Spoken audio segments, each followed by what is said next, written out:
جب میں نے کوٹھے کی نائکا سے بات کی تو پہلے تو انہوں نے مجھے حیرت سے دیکھا اور اس کے بعد بڑی رقم مانگ لی۔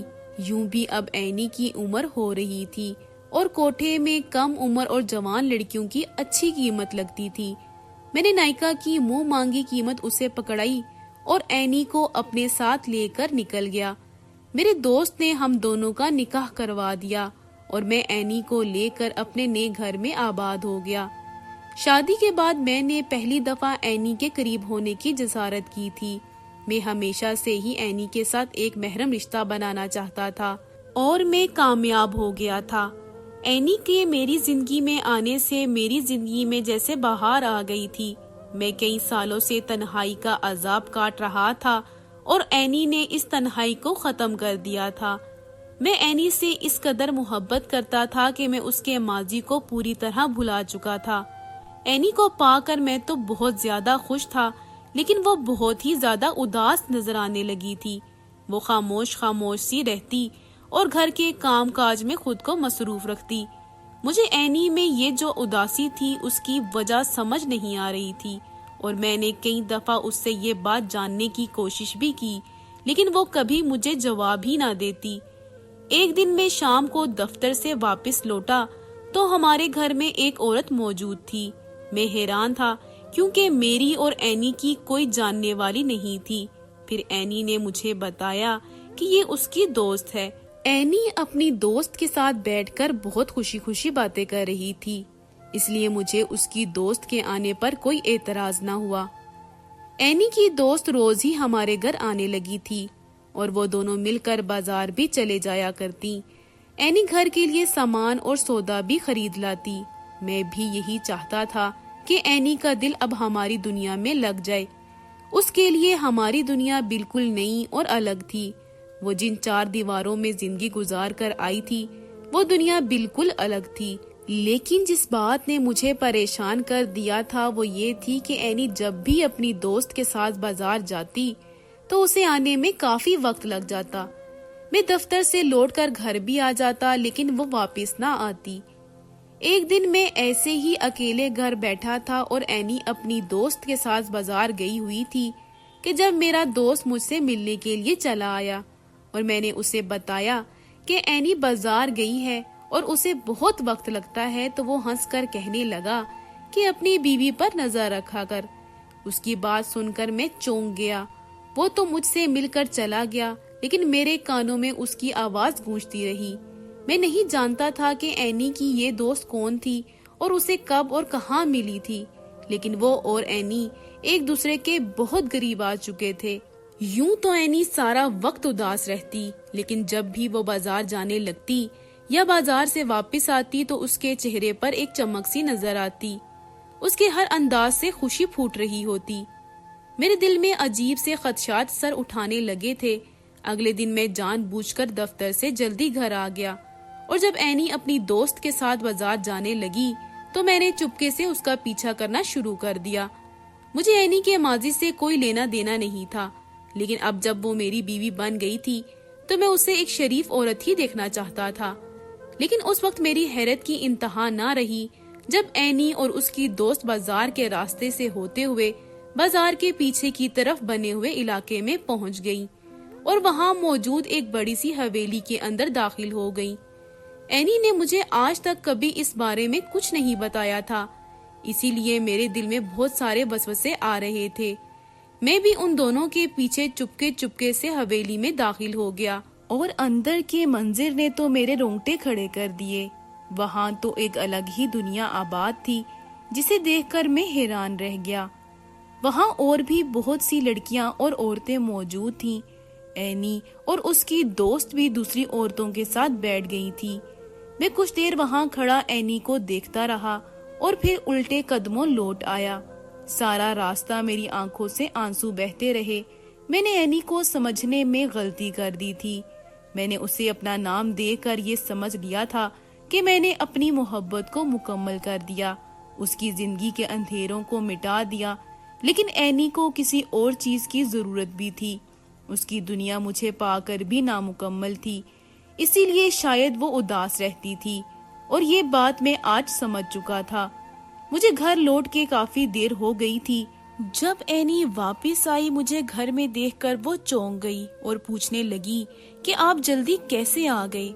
میرا اترا ہوا چہرہ دیکھ کر اسے لگا تھا کہ میں بیمار ہوں۔ وہ پریشان ہو گئی تھی۔ اس نے محبت سے میرے ماتھے پر ہاتھ رکھا تو میں نے اس کے ہاتھوں کو مضبوطی سے تھام لیا۔ میں رونے لگا تھا اور وہ مزید پریشان ہو گئی تھی۔ وہ بار بار یہی پوچھ رہی تھی کہ مجھے ہوا کیا ہے۔ مجھ میں اتنی ہمت نہیں تھی کہ میں اسے بتاتا کہ میں نے اس کا پیچھا کیا ہے۔ میں نے بس اتنا ہی کہا کہ میں جان گیا ہوں کہ تم کہاں جاتی ہو۔ اینی ایک دم ہی شاکڈ ہو گئی تھی۔ ایک طویل خاموشی ہمارے درمیان حائل ہو گئی تھی۔ کافی دیر بعد اینی نے کہا کہ وہ مجھے اس بارے میں بتانا چاہتی تھی، مگر پھر اس میں ہمت نہ ہوئی۔ وہ شروع سے ہی کوٹھے میں رہی تھی۔ اس نے کبھی باہر کی دنیا نہیں دیکھی تھی اور نہ ہی اسے باہر کی دنیا میں کوئی دلچسپی تھی۔ وہ محض 4 سال کی تھی جب سے طبلے کی تھاپ پر رقص کر رہی تھی۔ کوٹھے کی رنگینیاں ہی اس کی زندگی تھی۔ اسے تو یہ بھی معلوم نہیں تھا کہ اس کا باپ کون ہے۔ جیسے جیسے وہ جوان ہونے لگی اسے بھی کوٹھے کی زینت بنا دیا گیا۔ جو مرد اسے دیکھتا اس کا دیوانہ ہو جاتا اور وہ اپنے حسن پر غرور کرتی۔ کوٹھے کی سب لڑکیوں میں اس کی قیمت سب سے زیادہ تھی اور زندگی ایک ہی ڈگر پر چل رہی تھی کہ میں زندگی میں آیا۔ پہلے تو اسے لگا کہ میں بھی دوسرے مردوں کی طرح وقت گزاری کروں گا اور چلا جاؤں گا، لیکن جب میں نے شادی پر اصرار کیا اور اسے ہاتھ تک نہ لگایا تو اسے میرے جذبات کا یقین آنے لگا۔ وہ مجھ سے شادی کر کے میرے ساتھ تو چلی آئی، لیکن یہ دنیا اس کے لیے بالکل الگ تھی۔ شادی کے اگلے دن جب میں دفتر گیا تو وہ گھر کی صفائی کرنے لگی اور پھر اسے جائے نماز اور قرآن پاک نظر آیا تو اس کے رونگٹے کھڑے ہو گئے۔ اس نے آج تک کبھی قرآن پاک کھول کر بھی نہیں دیکھا تھا، نہ ہی اسے نماز آتی تھی۔ وہ تو بس نام کی مسلمان تھی۔ ایک عجیب سی اداسی نے اسے گھیر لیا تھا۔ اس کی اب تک کی زندگی سوائے گناہ کے اور کچھ نہیں تھی، اور اسی احساس نے اسے اندر ہی اندر مار ڈالا تھا۔ اس نے کبھی مجھے بھی نماز پڑھتے نہیں دیکھا تھا، اسی لیے وہ مجھ سے بھی کچھ نہ کہہ پائی۔ ایک دن ایک عورت دروازے پر آئی جو مدرسے کی غریب بچیوں کے لیے چندہ جمع کر رہی تھی۔ وہ اسی محلے میں رہتی تھی اور غریب بچیوں کو دینی تعلیم دیتی تھی۔ اینی نے ہمت کر کے اسے کہا کہ وہ دین سیکھنے کی خواہش رکھتی ہے اور قرآن پاک پڑھنا چاہتی ہے، تو وہ عورت اینی کو اپنے ساتھ عورتوں کے مدرسے لے جانے لگی، جہاں قرآن پاک کے ساتھ ساتھ وہ دینی تعلیم بھی حاصل کر رہی تھی اور نماز بھی سیکھ چکی تھی۔ وہ مجھے یہ بات بتانے سے ہچکچا رہی تھی۔ وہ ہدایت کے راستے پر چلنے کی کوشش کر رہی تھی۔ اپنے ماضی کو لے کر وہ ہمیشہ دکھی ہو جاتی کہ اس نے اب تک کی زندگی گمراہی میں گزار دی ہے۔ اینی کی اس عورت سے بہت دوستی ہو گئی تھی، لیکن اینی نے اسے اپنے بارے میں کچھ نہیں بتایا تھا۔ اینی کہہ رہی تھی کہ وہ صحیح وقت آنے پر مجھے خود ہی سب بتانے والی تھی۔ وہ خاموش ہو گئی تھی اور میں اسے دیکھے جا رہا تھا۔ مجھے شرمندگی نے جکڑ لیا تھا۔ میں اینی کے ماضی کو لے کر اس پر شک کر بیٹھا تھا۔ میری نظر میں وہ ایک طوائف تھی۔ میں بھول گیا تھا کہ وہ بھی مسلمان تھی اور اسے ہدایت مل گئی تھی، جبکہ میں خود سالوں سے بھٹکا ہوا تھا۔ مجھے یاد بھی نہیں تھا کہ میں آخری دفعہ کب سجدہ ریز ہوا تھا۔ میں نے اینی کو گھر اور 4 دیواری کا تحفظ تو دیا تھا، اس سے اپنی والہانہ محبت کا اظہار بھی کیا تھا، لیکن کبھی یہ جاننے کی کوشش نہیں کی تھی کہ وہ کیا چاہتی ہے۔ میں اسے دنیا میں وہ مقام دلانا چاہتا تھا اور وہ آخرت میں اپنا مقام بنانے کی کوشش کر رہی تھی۔ آج مجھے وہ خود سے کہیں زیادہ بہتر اور اوپر محسوس ہو رہی تھی۔ جب میں اس کے پیچھے حویلی میں گیا تو وہ اٹک اٹک کر قاعدہ پڑھنے کی کوشش کر رہی تھی۔ اس کی بھیگی ہوئی آواز اور لرزتے ہاتھوں نے مجھے بہت کچھ باور کرا دیا تھا۔ وہ اپنے دامن میں لگے داغوں کو اپنے ندامت کے آنسوؤں سے دھونا چاہتی تھی۔ اسے اپنے ماضی پر پچھتاوا تھا۔ مجھے یقین تھا کہ بارگاہ الہی میں اس کی توبہ ضرور قبول ہونے والی تھی۔ اس کے عمل میں اخلاص تھا۔ وہ ہم لوگوں کی طرح کھوٹی نہیں تھی۔ مجھے اپنا آپ بہت چھوٹا اور کمزور محسوس ہو رہا تھا۔ آج مجھے لگ رہا تھا کہ میں اس کے قابل نہیں۔ ہم بہت آسانی سے دوسروں پر کافر ہونے کے فتوے لگا دیتے ہیں، دوسروں کی جنت اور دوزخ کا فیصلہ کر لیتے ہیں، لیکن اپنے گریبان میں جھانکنا بھول جاتے ہیں۔ میں بھی انہی عام انسانوں میں سے ایک تھا جنہیں پیدائشی مسلمان ہونے پر فخر تھا، لیکن زندگی میں ایک عمل بھی مسلمانوں والا نہیں ہوتا۔ اینی مجھ سے کہیں زیادہ بہتر ثابت ہوئی تھی، جس نے اپنے ماضی سے توبہ کر کے اپنے آنے والے کل کو سدھارنے کی پورے دل سے کوشش کی تھی۔ میں نے اینی کو یقین دلایا تھا کہ میں ہر قدم پر اس کے ساتھ ہوں اور میں بھی اس کے ساتھ مل کر آگے آنے والی زندگی کو بہتر بنانے کی کوشش کروں گا۔ میں اور اینی اب ایک ساتھ قرآن پاک کی تلاوت اور دین سیکھنے لگے تھے۔ جلد ہی خدا نے ہمیں ایک بیٹی سے نواز دیا تھا۔ میری زندگی کی تنہائی اب رونق میں بدل گئی تھی۔ ہمارا آنگن بیٹی کے کہکوں اور اینی کے پرسکون مسکراہٹ سے سج گیا تھا۔ اگر آپ کو آج کی کہانی پسند آئی ہے تو ویڈیو کو ضرور لائک کیجیے گا اور اپنے دوستوں کے ساتھ بھی شیئر کیجیے گا، اور ہاں، مزید ایسی ویڈیوز کے لیے میرے چینل کو سبسکرائب کریں۔ اگلی ویڈیو تک کے لیے مجھے اجازت دیں۔ اللہ حافظ۔